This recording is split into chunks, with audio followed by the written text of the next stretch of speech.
What's up, everybody? Welcome to BioS3. What's up, everybody? Welcome to BioS3 Raw TV. As you can see, today is Science Day. I have my lab coat on. We're about to get science, bro.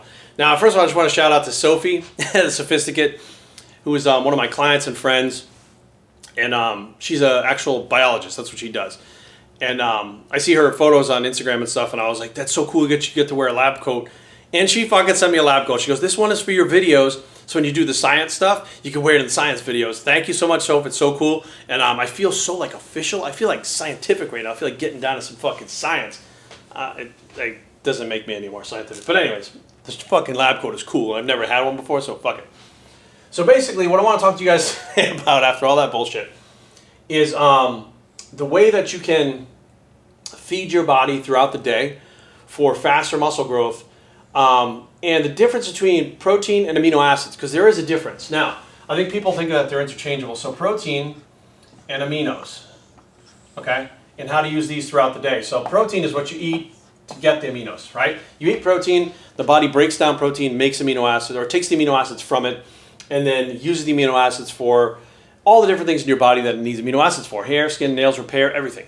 Now, what is the big deal about the protein and the aminos? Now, here's something that I have found in the Gorilla Chemist and myself. Hopefully, Gorilla Chemist has a lab coat too. But the breakdown of protein, especially animal proteins, for people that have kidney problems and problems with their kidneys filtering, can actually cause some issues. Can actually cause issues over time. So what we were doing was looking at, well, the protein breakdown for the amino acids. If you already took the amino acids on their own, you're not breaking that down and filtering it through your kidneys. You're getting the amino acids in your body's using them. So what if we just took amino acids? Now, author Al Ria, years ago with his HumaPro, he had kidney problems. And he actually developed a product called HumaPro, and he was using the HumaPro instead of eating protein. I think he was really onto something back then. They're saying 20 grams of protein, okay, of protein equals 10 grams of amino acids, okay? That's what you get out of it. Now, here's the deal. I'm not suggesting that you cut out all your protein throughout the day, but back in the day, if you guys remember, but in the 80s, 90s, and yeah, I guess 80s, 90s, in between meals, a lot of the bodybuilders, and they would eat 3 or 4 or 5 meals a day, depending on the bodybuilder. What they would do is actually take these handfuls, like 5 or 6 of these big amino acid tablets. Now, each tablet, I believe, had 2 grams of amino acids in it. Yeah, so 5 amino acids would make 10 grams, which is what the amino acids are. And they would eat those between meals. So let's say they had a meal at 12 o'clock p.m., right? They wouldn't eat again until 3 o'clock, 6 o'clock. Well, they probably got up earlier in the morning than that. But let's just say 12 o'clock, 3 o'clock, 6 o'clock, 9 o'clock. We'll go 12 o'clock again. We'll have 1, 2, 3, 4, 5 meals. Now, so we'd have a meal here, right?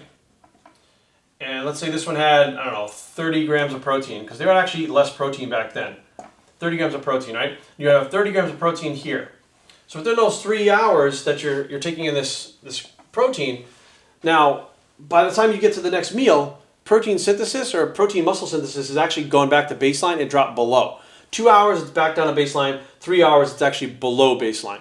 So what they would do is in here, they would take 10 grams of the amino acids, which again would bring that muscle protein synthesis back up again. So by the time they had this next meal, over here they have the meal at 3 o'clock, their body was still in anabolism, not catabolism.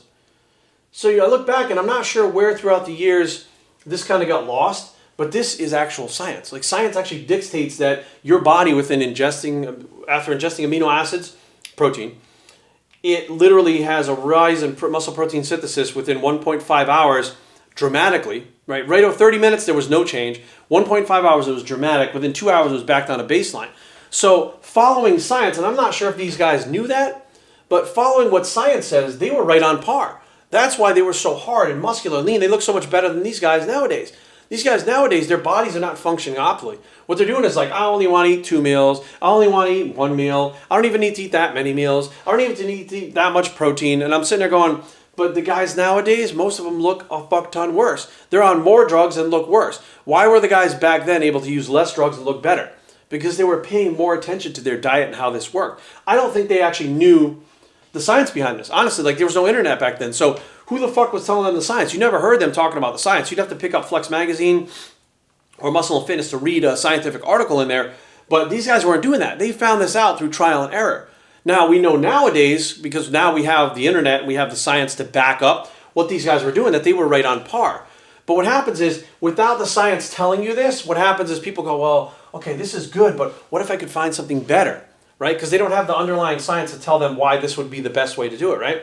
So they start creating different ways. They start looking for different ways. And they have the guys that are like, well, I'm doing this, I'm doing that. And they have one guy that may look good, and he's doing something, he's telling everybody else. Well, then they start doing it, but they don't look like him. Why? Because that's just for him, his genetic outliners. That works for him. But these guys in the 80s and 90s, they were fucking all looking good. All of them, all the time. Off season, they weren't fucking fat and bloated. These guys were tight all the fucking time. Once the overfeeding started in the 2000s, like around the millennium, they started overfeeding themselves and really fucking blowing up and getting to the point where they were out of shape in the off season. Their faces were puffy, and then, you know, the pre-workouts started coming in and the drug abuse started. Like, you know, back in the day, it was less drugs, more fucking nutrition, more training. But they didn't even know what the fuck they were onto. They just happened to stumble upon it, and they were able to replicate it over and over again. So hopefully you guys understand, by feeding your body throughout the day, it doesn't have to be protein. You don't have to sit down and eat 50 grams of protein. You don't have to sit down and have 50-gram whey protein shake. You can take 10 grams of amino acids, essential amino acids, throughout the day in between meals. And I'm sure you could still buy those big-ass horse pills if you wanted to go old school, or capsules. I know they sell capsules too. They're fucking huge, like the size of my thumb. Or you can buy one of the powders, which, you know, some of them don't taste very good. Some of them taste really good.